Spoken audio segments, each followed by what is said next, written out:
মাঝখানে যে শক্ত ছাতা, যে নিজে ভিজে যাব কিন্তু সন্তান ভিজবে না, এই নাম বাবা।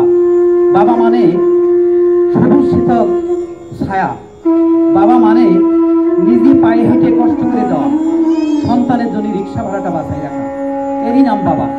বাবা মানে অবলম্বন। যার বাবা নেই পৃথিবীতে তার কিছুই নেই, সেই বাবা আমাদের আদর্শ।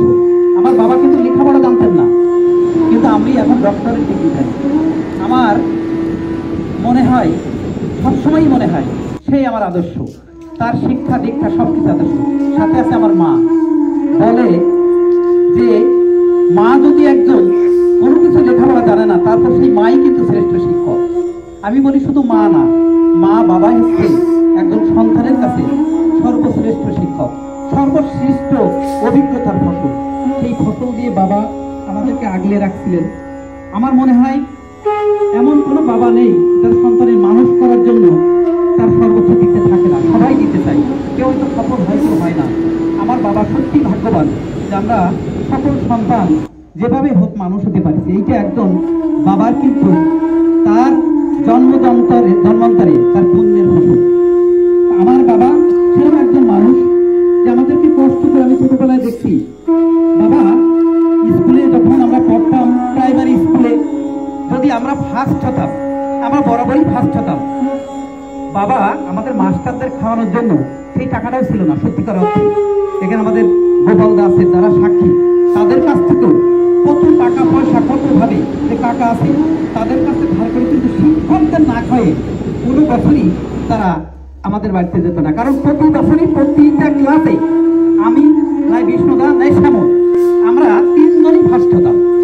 এই পরপর থাকার কারণে এই ক্লাস 5, 6, 7 পর্যন্ত হিসাব করলে দেখা যাচ্ছে পরপর 10 বছর। এই 10 বছর কোনো শিক্ষক আমাদের বাসার থেকে ওই তখনকার আমাদের দই ফিরা না খেয়ে কিন্তু যায়নি। এটা কিন্তু আমি বুঝতাম এটা কিন্তু শিক্ষকের প্রতি একজনের টান, সে কিন্তু লেখাপড়া জানে না, কি সম্মান। এই জায়গা থেকে শুরু কিন্তু স্বপ্নের বীজ, এখান থেকে শুরু কিন্তু পথ চলা, ওইটাই কিন্তু আদর্শ, ওইটাই কিন্তু সবকিছু। এখন এসে বুঝি যদি ধর্মকে যদি অবলম্বন করা হয়, ধর্ম আর কিছু না, কতগুলো সুপার ন্যাচারাল পাওয়ারের পরে বিশ্বাস। এইটা আমি আগে মনে করতাম, এখন এক প্রাণ দিয়ে ডাকতো, তাহলে আমার সেই জায়গায় পৌঁছানো সম্ভব হবে।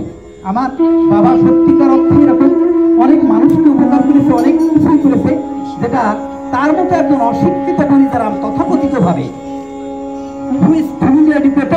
আমরা বলি যে কে প্রকৃত শিক্ষিত ব্যক্তি, যে মানুষের ভিতরে জ্ঞান, দক্ষতা এবং আচরণের কাঙ্ক্ষিত পরিবর্তন ঘটেছে, desirable changes of human behaviour, সেই শিক্ষিত ব্যক্তি। আমরা অনেকে বলি মুসির অশিক্ষিত, অনেকে বলি কৃষক অশিক্ষিত। ওই কৃষকের ভিতর যে জ্ঞান আছে আমার ভিতরে নেই, ওই মুসির কাছে যে শিক্ষা আছে আমার ভিতরে নেই। এজন্য কোনো মানুষকে কিন্তু অশিক্ষিত বলা যাবে না। আমার বাবা তথাকথিত অশিক্ষিত, কিন্তু আমাদের কাছে শ্রেষ্ঠ শিক্ষক।